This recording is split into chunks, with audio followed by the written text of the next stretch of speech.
தமிழால் இணைந்திருக்கும் அனைவருக்கும் வணக்கம். இன்றைக்கி இந்த வீடியோவில் என்ன பார்க்க போகிறோன்னா சுட சுட ருசியான ப்ரான் கிரேவி, ராட்டு கிரேவி தான் பார்க்க போகிறோம்.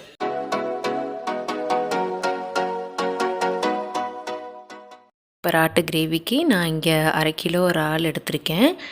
அதுக்கப்புறம் எண்ணெய், அப்புறம் 2 மீடியம் சைஸ் தக்காளி எடுத்திருக்கேன். நல்லா பழுத்த தக்காளி எடுத்து கட் பண்ணி வச்சுருக்கேன். அப்புறம் 2 வெங்காயம், 2 பச்சை மிளகாய், கொஞ்சம் கருவேப்பிலை, அதுக்கப்புறம் பட்டை, லவங்கம், ஏலக்காய், சோம்பு, அந்த கடல் பாசி எடுத்திருக்கேன். அதுக்கப்புறம் சிக்கன் 65 மசாலா.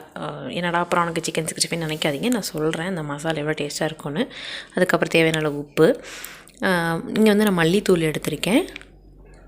நீங்கள் வந்து கடையில் அரைச்ச மல்லித்தூளையும் எடுத்துக்கலாம், நான் வந்து வீட்டில் அரைச்சதை எடுத்திருக்கேன். அதே மாதிரி இதுவும் தனி மிளகாய்த்தூள் இதுவும் எடுத்திருக்கேன். இப்போ இந்த பொருள்கள்லாம் வச்சு ஒரு ருசியான கிரேவி எப்படி செய்யலாங்கிறத பார்த்துடலாம். இப்போ ஃபஸ்ட்டு சட்டியில் கொஞ்சம் எண்ணெய் ஊற்றிக்கோங்க. கொஞ்சம் நிறையவே ஊற்றிக்கோங்க. ஏன்னா கிரேவி வந்து டேஸ்ட்டாக இருக்கணும்னா அப்படி எண்ணெய் மிதந்து தான் டேஸ்ட்டாக இருக்கும் கிரேவியை பொறுத்த வரைக்கும். ஸோ எண்ணெய் ஊற்றிக்கோங்க. நான் இங்கே எடுத்துருக்கிறது வந்து கடலெண்ணெய் தான் எடுத்திருக்கேன். நல்லெண்ணெய் ஊற்றினீங்கனாலும் டேஸ்ட்டாக தான் இருக்கும். எடுத்து வச்சுருந்த 2 பட்டை, சின்ன பட்டை, அதுக்கப்புறம் 3 கிராம்பு, அப்புறம் ஒரு கடல் பாசி, ஒரு ஏலக்காய், அதுக்கப்புறம் அந்த ஸ்டார் அன்னஸ், அந்த அன்னாசி பூவா அது சொல்லுவாங்களா, அது கொஞ்சோண்டு சோம்பு. இதெல்லாம் போட்டு நல்லா பொரிஞ்சிடட்டும். எண்ணெய் காஞ்சோன்னே அது பொரிஞ்சிடும், ரொம்ப கருக விட்டுறாமல் பார்த்துக்கணும். அதுக்கப்புறம் நறுக்கி வச்ச வெங்காயம். நான் இங்கே எடுத்துருக்கிறது வந்து 2 பெரிய வெங்காயம் எடுத்திருக்கேன். சின்ன வெங்காயம் போட்டால் இன்னும் செம்ம டேஸ்ட்டாக இருக்கும். பட் நான் சின்ன வெங்காயம்ட்ட ஸ்டாக் இல்லை, அதே மாதிரி உரிக்கிற அளவுக்கு நமக்கு டைமும் இல்லை. அதனால் நான் பெரிய வெங்காயம் எடுத்திருக்கேன். 2 பெரிய வெங்காயம் எடுத்து நல்லா சின்ன சின்னதாக பொடிசாக நறுக்கி அதை போட்டு நல்லா இப்போ வதக்கிட்டுருக்கேன். இது நல்லா வதங்கிடட்டும். அப்படியே எண்ணெய் பிரிஞ்சு வரும் பாருங்கள். இப்போ நல்லா எண்ணெய் பிரிஞ்சு வந்துருச்சு. இப்போ வீட்டில் அரைச்சி வச்சுருந்த இஞ்சி பூண்டு பேஸ்ட், நான் எப்போது சொன்ன மாதிரி வெளியே எங்கேயும் வாங்க மாட்டேன், வீட்டில் தான் அரைச்சி வைப்பேன். அந்த இஞ்சி பூண்டு பேஸ்ட்டில் ஒரு 1.5 to 2 ஸ்பூன் வரைக்கும் போட்டுக்கோங்க. மீன், ராட்டு, இந்த மாதிரி என்ன நான்வெஜ் எடுத்துக்கிட்டிங்கனாலே இஞ்சி பூண்டு பேஸ்ட் இல்லாமல் சமைச்சோம்னா அதோட டேஸ்ட்டே இல்லாமல் போன மாதிரி ஆகிடும். ஸோ இஞ்சி பூண்டு பேஸ்ட்டை போட்டு நல்லா கிளறி விட்டுக்கோங்க. நம்ம இப்போ எண்ணெய் ஊற்றிட்டு வெங்காயம், இஞ்சி பூண்டு பேஸ்ட் போட்டோம்னா அது அடி பிடிக்கிற மாதிரி இருக்கும். ஸோ அதை வந்து நல்லா கிளறி விட்டுட்டே இருங்க, அடி பிடிச்சிடக்கூடாது. அது இஞ்சி பூண்டு வாசனை போகிற வரைக்கும், அந்த பச்சை வாசனை போகிற வரைக்கும் நல்லா வதக்கி விட்டுக்கோங்க. அடி பிடிச்சிடாமையும் பார்த்து கிண்டி விட்டுக்கோங்க. அதுக்கப்புறம் பழுத்த தக்காளி, இங்கே பாருங்கள் பச்சை மிளகாய் விழுக வருது, அப்புறம் போகுது, அதனால் அதையும் சேர்த்து போட்டுடலாம். அந்த ஜூஸையும் ஊற்றிடுங்க, வேஸ்ட் பண்ணாதீங்க. அதையும் போட்டு இப்போ நல்லா கிளறி விட்டுக்கலாம். தக்காளி வந்து பழுத்த தக்காளியாக இருக்கணும். காய் தக்காளியாக போட்டிங்கன்னா அது சரியாக வேகாமல் நரிச்சுன்னு இருக்கும், வேகிறதுக்கு லேட்டாகவும் ஆகும். அதனால் இங்கே நல்லா அதே மாதிரி நான் பெங்களூர் தக்காளி யூஸ் பண்ண மாட்டேன், நாட்டு தக்காளி மட்டும்தான் யூஸ் பண்ணுவேன். அதில் தான் புளிப்பு கொஞ்சம் நல்லாயிருக்கும். அதையும் போட்டுட்டு கொஞ்சம் உப்பு போட்டிங்கன்னா சீக்கிரம் அந்த வெங்காயமும் நம்ம தக்காளியும் வதங்கிடும். அதுக்காக உப்பு போட்டுக்கிறேன். நீங்கள் தூள் உப்பு இல்லாட்டினாலும் கல் உப்பு போட்டுக்கோங்க. நான் மோஸ்ட்டாக கல் உப்பு தான் போடுவேன். இன்றைக்கி வந்து ஏதோ ஒரு மூடில் தூள் உப்பு எடுத்து போட்டுட்ருக்கேன். போட்டு நல்லா வதக்கிடுங்க, சீக்கிரம் வதங்கிடும். உப்பு போட்டிங்கன்னா, பழுத்த தக்காளிலாம் போட்டிங்கன்னா நல்லா வதங்கினதுக்கப்புறமா கொஞ்சோண்டு மஞ்சத்தூள். ஏற்கனவே நம்ம ராட்டை வந்து மஞ்சத்தூள் போட்டு தான் பரட்டி வச்சுருக்கோம். இருந்தாலும் மஞ்சத்தூள் போட்டு இன்னும் கொஞ்சோண்டு மஞ்சத்தூள் போட்டு நல்லா வதக்கி விட்டுக்கோங்க. அதுக்கப்புறம் என்ன பண்ணோன்னா, நம்ம மெயின் இன்க்ரீடியண்ட் அதுதான் யாருன்னா நம்மளோட கறி வச்ச ராட்டை போடணும். அதுக்கு முன்னாடி கொஞ்சோண்டு கருவேப்பிலையை அப்படியே தூவி விட்டுருங்க. தயவு செஞ்சு கருவேப்பிலையை சேர்ந்து சாப்பிடுங்க, நல்லா டேஸ்ட்டாக தான் இருக்கும். இப்போ பெரட்டி வச்சுருக்கிற ராட்டு, இது வந்து ஏற்கனவே அது நடுவில் வந்து ஒரு நரம்பு இருக்கும், அதை வந்து கண்டிப்பாக எடுக்கணும். அது எடுக்கலன்னு வச்சுக்கோங்களேன், நீங்கள் சாப்பிட்றப்ப மண் மாதிரி வாயில் படும். அந்த மண்ணெல்லாம் உள்ளே இருக்கும், அது குடலை, அதுக்கு நமக்கு அது நரம்பு மாதிரி தெரியுது. ஸோ அந்த நரம்பை எடுக்கணும். என்ன தான் நீங்கள் கடையில் க்ளீன் பண்ணி கொடுத்தாலும் அந்த நரம்பு எடுக்காமல் தான் கொடுப்பாங்க. அதை நீங்கள் வந்து எடுத்து க்ளீன் பண்ணிட்டீங்கன்னா அதுக்கப்புறம் மஞ்சத்தூள் போட்டு பரட்டி வச்சுருங்க. இப்போ போட்டு நல்லா வதக்கிக்கோங்க. அதோட அந்த தக்காளி, வெங்காயம், இஞ்சி பூண்டு பேஸ்ட்டு, உப்பு, அந்த சாறு எல்லாமே இந்த ராட்டில் வந்து சாரணும். அதுக்காக போட்டு வதக்கிக்கோங்க. அதுக்கப்புறம் 2 ஸ்பூன் மல்லித்தூள் போட்டிருக்கேன் நான். காரத்துக்கு ஏற்ற மாதிரி மிளகாய் தூள் போட்டுக்கோங்க. நான் வந்து இங்கே 1.5 ஸ்பூன் போட்டுக்கிறேன், ஏன்னா குழந்தைங்களுக்கும் கொடுக்கணும். அதுக்காக நான் கொஞ்சம் காரம் கம்மியாகவே போடுறேன். ரொம்ப கம்மின்னு கிடையாது, பட் அந்த நான்வெஜ்னால டேஸ்ட் இருக்கணும்ல, அதாவது காரம் இருந்தால் தான் டேஸ்ட்டு. ஸோ நான் ஒரு 1.5 ஸ்பூன் வரைக்குமே நான் போடுறேன். போட்டு நல்லா பரட்டிக்கோங்க. இப்போ நான் மசாலா பொருள்லாம் போட்டோன்னே நம்ம எதுவுமே ஆட் பண்ணல, ஸோ அடி பிடிச்சாலும் பிடிச்சிரும். அதுக்காக கொஞ்சோண்டு தண்ணி தெளிச்சுக்கோங்க. அதை தான் அந்த மசால் வந்து அடி பிடிச்சிடாமல் இருக்கும். இது வந்து நான்ஸ்டிக் பாத்திரமும் கிடையாது இல்லையா, அதனால் அடி பிடிச்சிடாத அளவுக்கு நம்ம கொஞ்சம் தண்ணி ஊற்றி அந்த மசாலாம் அந்த ராட்டோடு போய் சேர்கிற மாதிரி நல்லா வதக்கிக்கணும்.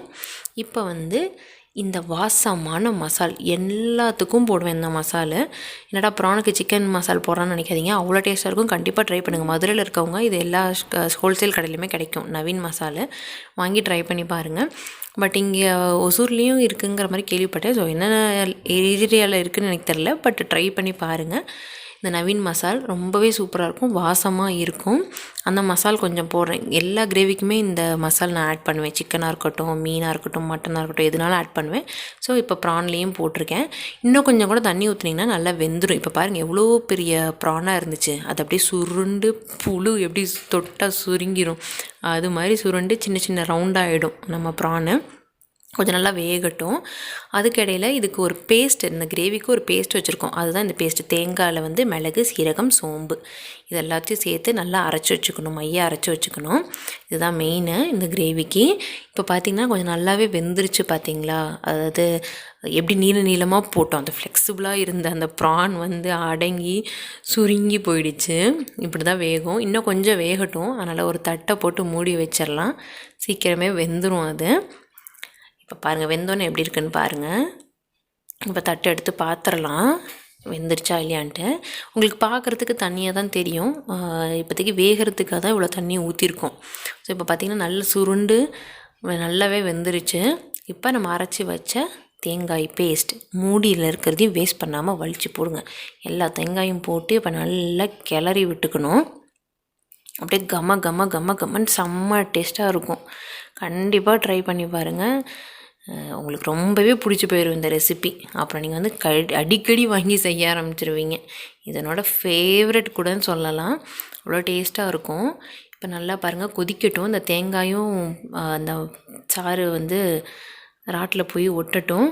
அந்த மிக்சியில் இருக்க கொஞ்சம் தண்ணியை கூட நான் அலசி இல்லை சேர்த்துட்டேன். இப்போ நல்லா கிளறி விட்டுக்கலாம், அடி பிடிச்சிடாமல். கொஞ்சம் நேரம் வேகட்டும். இன்னொரு வாட்டி ஒரு மூடி போட்டு மூடி வச்சுட்டு கொஞ்சம் நேரத்தில் எடுத்து பார்க்கலாம். இப்போ பாருங்கள் அது வெந்த எண்ணெய் பிரிஞ்சு எவ்வளோ அழகாக வந்திருக்கு பாருங்கள். பார்க்கவே செம்மையாக இருக்கும். பார்க்க தண்ணியாக தெரியுது. இப்போ கிளறி விட்டு காட்டுறேன் பாருங்கள். அப்படியே கிரேவியாட்டம் எப்படி வருது பாருங்கள். அது நல்லா சுருண்டுருச்சு. இறாலை பொறுத்த வரைக்கும் என்னென்னா ரொம்ப வேக விட்டிங்கன்னா ரப்பர் மட்டும் ஆகிடும், சக்கையாட்டம் ஆகிடும், அதோட டேஸ்ட்டே போயிடும். கரெக்டான டைமில் கரெக்டாக நீங்கள் அதை வெந்துருச்சான்னு பார்த்துட்டு கரெக்டான டைமில் இறக்கிடணும், இல்லாட்டி ரொம்ப ரப்பராட்டம் ஆகிடும். இந்த மாதிரி எடுத்திங்கன்னா நல்லா சாஃப்டாகவே இருக்கும்.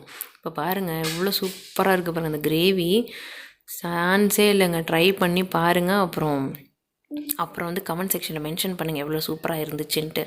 செம்ம டேஸ்ட்டாக இருக்கும். இது வந்து நீங்கள் ரைஸோட, சப்பாத்தி, பூரிக்கு கூட வச்சு சாப்பிட்லாம், தோசைக்கு வச்சு சாப்பிட்லாம், இட்லிக்கே கொஞ்சம் நம்ம நல்லா தண்ணியாக ஊற்றி சாப்பிடுவோமா, ஸோ இட்லிக்கு கறி குழம்பு தான் பெஸ்ட்டு.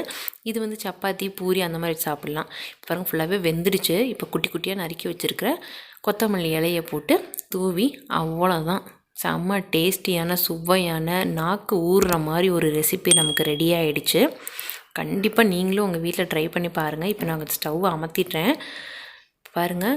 அந்த கொத்தமல்லி இறங்க அந்த வாசனை இறங்கும். அதே மாதிரி அடுப்பு பற்ற வச்சுருக்கப்ப கொத்தமல்லி போடக்கூடாது, இறக்கிட்டு தான் போடணும். சுட சுட ருசியான இறால் கிரேவி ரெடி. இந்த வீடியோ பிடிச்சிருந்துச்சுன்னா கண்டிப்பாக லைக் பண்ணுங்கள், ஷேர் பண்ணுங்கள், மறக்காமல் சப்ஸ்கிரைப் பண்ணுங்கள், பக்கத்தில் இருக்க பெல் ஐக்கனையும் ப்ரெஸ் பண்ணுங்கள். அப்போ தான் நான் வீடியோ போட்டோன்னே உங்களுக்கு உடனே நோட்டிஃபிகேஷன் வரும். தமிழால் இணைந்தே இருப்போம். வணக்கம்.